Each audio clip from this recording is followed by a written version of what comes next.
crews battled shifting winds and difficult terrain on Friday to stop a mammoth wildfire that has burned for nearly 2 weeks along the scenic California coastline, killing a firefighter and destroying more than 720 homes.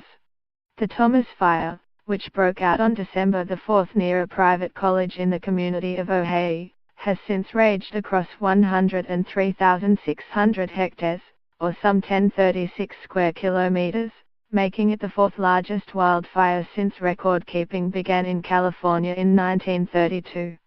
The Rim Fire burned 104,131 hectares into Alamy County in August of 2013.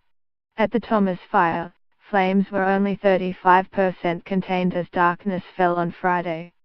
Fire officials said a return of gusty Santa Ana winds made further progress difficult. Topography, fuels and shifting winds are presenting a challenge to this operation, the California Department of Forestry and Fire Protection said on its website.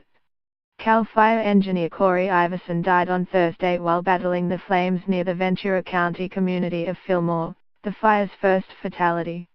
Fire officials said Iverson, 32, left behind a pregnant wife and 2-year-old daughter. Corey Iverson made the ultimate sacrifice to save the lives of others, Ventura County Sheriff Jeff Dean told a community meeting on Thursday night. The wildfire remains a threat to some 18,000 homes and other structures in the communities of Santa Barbara, Carpinteria, Summerland and Motoacito along California's coastline.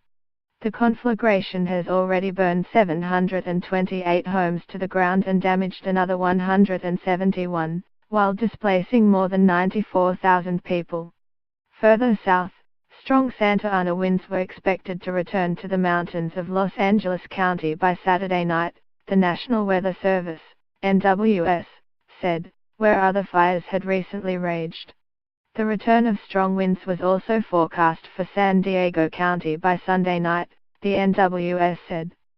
Copyright Raw 2017.